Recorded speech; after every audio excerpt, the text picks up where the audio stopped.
Assalamualaikum warahmatullahi wabarakatuh. Pada video kali ini, saya akan menjelaskan materi pelajaran bahasa Inggris mengenai tense. Yang mana materi ini adalah sangat penting sekali dalam kehidupan sehari-hari, dalam percakapan kehidupan sehari-hari. Oleh karena itu, mari ikuti penjelasan saya untuk materi pelajaran ini. Alangkah baiknya sebelum saya jelaskan, subscribe, like, share, and comment channel YouTube saya. Terima kasih. Sekarang kalian perhatikan untuk tense ini nanti ada 16. Jadi di dalam pelajaran bahasa Inggris yang akan kalian pelajari itu ada 16 tense yang dibagi menjadi 3 bagian waktu. Yang pertama yaitu present, ya, waktu present, waktu sekarang. Kemudian past, waktu lampau, dan future, waktu yang akan datang.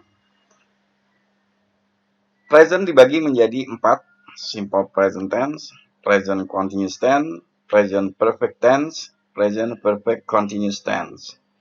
Lalu past juga dibagi menjadi 4, simple past tense, past continuous tense, past perfect tense, past perfect continuous tense. Future dibagi menjadi 2 bagian waktu, yaitu dalam bentuk present dan bentuk past. Ya, jadi kalian bisa lihat di sini present future tense, present future continuous tense, present future perfect tense, dan present future perfect continuous tense. Lalu yang past future tense, past future continuous tense, past future perfect tense, past future perfect continuous tense. Nah, sebelum saya memulai dari masing-masing tenses, ya, di sini yang saya awali nanti adalah penggunaan daripada simple present tense. Nah, tenses itu sendiri apa? Tense itu fungsinya adalah sebagai kata kerja dalam bahasa Inggris untuk menunjukkan waktu. Sebagai contoh seperti ini. Apabila kalian nanti akan mengungkapkan atau menyatakan sebuah kalimat, maka dia harus memiliki pola, ya. Pola di sini nanti disesuaikan dengan waktunya. Seandainya kalian mengungkapkan saya minum susu setiap hari, atau saya pergi ke sekolah dengan menggunakan sepeda setiap hari, atau saya pergi ke perpustakaan setiap minggu. Nah, ini suatu kebiasaan yang dilakukan. Oleh karena itu, kita menggunakan yang namanya simple present tense, yaitu suatu kebiasaan. Nah, kita menggunakan present continuous tense. Sebagai contoh, kita menggunakan present continuous tense. Nah, ini digunakan untuk menyatakan suatu perbuatan yang sedang dilakukan. Ya, jadi masing-masing tense nanti memiliki fungsinya, disesuaikan dengan kondisi atau kapan waktu perbuatan itu dilakukan. Nah, itu sekilas mengenai tense. Tense di sini itu masuk ke dalam tata bahasa Inggris atau grammar. Nah, seperti yang kita lihat sekarang banyak buku-buku pelajaran bahasa Inggris baik di SMP maupun di SMA, ya, itu hanya sedikit, ya, hanya sekilas membahas masalah tata bahasa. Sehingga banyak sekali para siswa yang mungkin minim akan tata bahasa itu sendiri. Oleh karena itu mereka banyak belajar dari bimbingan-bimbingan belajar bahasa Inggris di mana mereka harus menggali lagi pengetahuan mereka untuk tata bahasa Inggris atau grammar. Oke, nah itulah penjelasan sekilas mengenai tense. Pada video ini saya akan menjelaskan materi tentang simple present tense. Yang mana simple present tense ini digunakan untuk menyatakan suatu perbuatan atau kegiatan atau sesuatu yang kalian lakukan secara berulang-ulang. Seperti rutinitas atau kebiasaan. Sebagai contoh, kalian ke sekolah setiap pagi, atau kalian minum susu setiap pagi, atau mungkin setiap minggu kalian pergi ke perpustakaan. Jadi apabila perbuatan tersebut kalian lakukan secara berulang-ulang, maka kalian menyatakannya dengan simple present tense. Nah, di sini nanti ada 3 rumus. Ya, 3 rumus, sebenarnya ada 4, namun di sini setiap video saya nanti saya akan menjelaskan dengan 3 rumus, ya, aturan di dalam penulisannya. Yang pertama untuk kalimat positif, lalu yang berikutnya kalimat negatif, dan kalimat tanya. Untuk kalimat positif pada simple present tense, yaitu subjek ditambah dengan verb pertama, nanti ada penambahan s atau s pada kata kerjanya, yang akan saya jelaskan berikutnya, dan ditambah dengan objek. Lalu kalimat negatifnya yaitu subjek ditambah do atau does, ini sebagai auxiliary verb ya, atau kata kerja bantu, kemudian ditambah dengan not, kemudian verb pertama, lalu objek.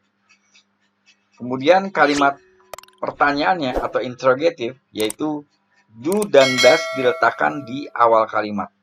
Ya, jadi ditukar ya antara subjek dengan auxiliary verbnya, yaitu antara do dan does. Nah, kemudian verb pertama lalu ditambah dengan objek. Nah, di sini untuk lebih jelasnya, mari sekarang kita perhatikan. Kalian perhatikan di sini aturan penggunaan atau penulisan nantinya ya di dalam simple present tense. Yang pertama tadi ada penambahan s atau es pada kata kerja. Nah, ini hanya pada kalimat positif. Jadi, untuk kalimat negatif dan kalimat pertanyaan tidak ditambah dengan s atau es. Nah, penambahan s atau es ini pun hanya untuk subjek she it dan subjek tunggal. Ya, atau hanya satu atau sendiri. Nah, kemudian do dan does adalah sebagai kata kerja bantu auxiliary verb digunakan untuk kalimat negatif dan pertanyaan. Nah, jadi yang pertama yang kalian harus perhatikan yaitu penambahan s atau es itu hanya pada kalimat positif. Kemudian dia penambahan s atau es hanya untuk subjek she it dan subjek tunggal. Sedangkan nanti untuk subjek I, you, they, we, dan subjek jamak tidak ada penambahan s atau es. Lalu auxiliary verb untuk do digunakan untuk subjek I, you, they, we, dan subjek jamak, sedangkan does digunakan untuk subjek she, it, dan subjek tunggal. Nah, sekarang perhatikan contoh kalimatnya. I drink ya, di dalam kurung ya, nanti akan kita rubah menjadi bentuk positif, negatif, dan pertanyaan. A glass of milk every morning. Nah, untuk kalimat positifnya I drink a glass of milk every morning. Kemudian untuk kalimat negatifnya I do not ya, I do not drink a glass of milk every morning. Lalu untuk kalimat pertanyaan dibalik ya, do-nya diletakkan di awal, kemudian subjek I drink a glass of milk every morning. Jadi yang kalian perhatikan di sini bagian subjek, kemudian kata kerjanya ya, kemudian penambahan do atau does-nya. Jadi apabila nanti kalian pertama kali untuk menentukan apakah ini ada penambahan s atau es atau penggunaan do atau does, yaitu kalian perhatikan untuk subjeknya. Lalu sekarang kalian amati untuk contoh yang kedua. He read a newspaper every day. Nah, untuk kalimat positifnya he reads. Nah, jadi ada penambahan s. Ya, jadi nanti ada penambahan s atau penambahan es. Nah, ini akan saya jelaskan pada video yang berikutnya. Nah, kemudian untuk kalimat negatifnya he does not read a newspaper every day. Nah, jadi di sini tidak ada penambahan s lagi. Karena penambahan s atau es itu hanya pada kalimat positif. Nah, kemudian untuk kalimat pertanyaannya, does he read a newspaper every day? Nah, kemudian untuk nomor 3 sekarang kalian perhatikan. Mr. Euclid teach English in our class. Ya, untuk kalimat negatifnya nanti Mr. Euclid teaches. Ya, jadi ditambah dengan es. Ya, jadi tadi yang nomor 2 ditambah s, sekarang nomor 3 ditambah dengan es. English in our class.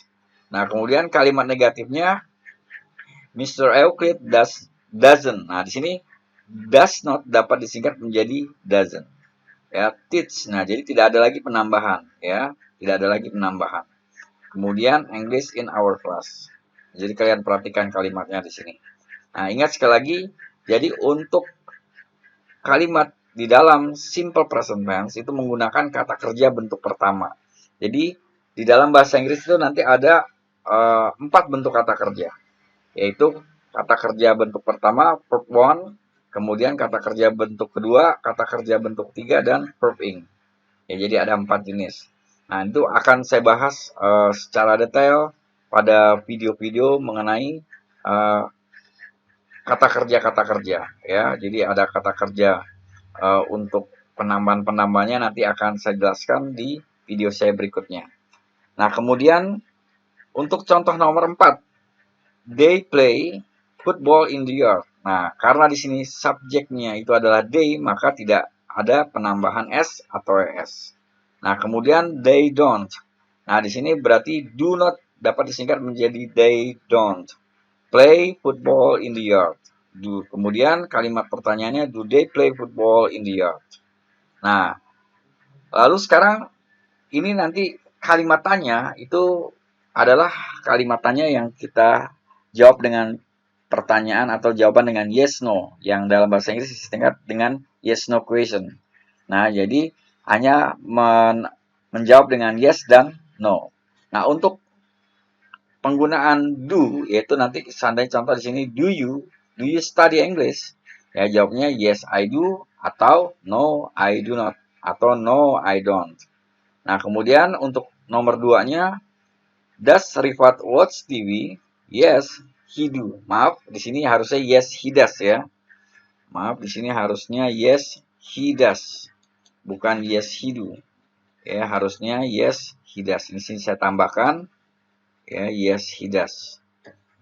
Nah, untuk kalimat untuk no-nya berarti no he does not atau no he doesn't. Nah, itulah yang dapat saya jelaskan untuk penggunaan kalimatnya. Nah, kemudian keterangan waktu. Nah, jadi di sini ada keterangan waktu juga yang biasa digunakan dalam simple present tense. Seperti nanti di sini diawali dengan every. Nah, ada every day, every week, every month, every morning, dan lain sebagainya. Nah, kemudian ada always, selalu, usually, ya, biasanya, generally, ya, kemudian often, sering, sometimes, kadang-kadang, seldom, jarang, never, tidak pernah, habitually, ya, biasanya. Nah, di sini adalah kata-kata atau keterangan-keterangan waktu yang biasa digunakan di dalam simple present tense. Jadi kalau kalian gunakan di dalam tense yang lain ini tidak cocok. Seperti kalian menggunakan every day itu di dalam kalimat simple past tense atau present continuous tense. Nah, ini tidak cocok ya, berarti tidak dianjurkan. Nah, itulah penjelasan saya untuk materi dalam pelajaran simple present tense. Mudah-mudahan penjelasan saya di sini yang secara singkat dapat bermanfaat buat kalian. Terima kasih. Wassalamualaikum warahmatullahi wabarakatuh. Jangan lupa subscribe, like, share, and comment channel saya. Terima kasih.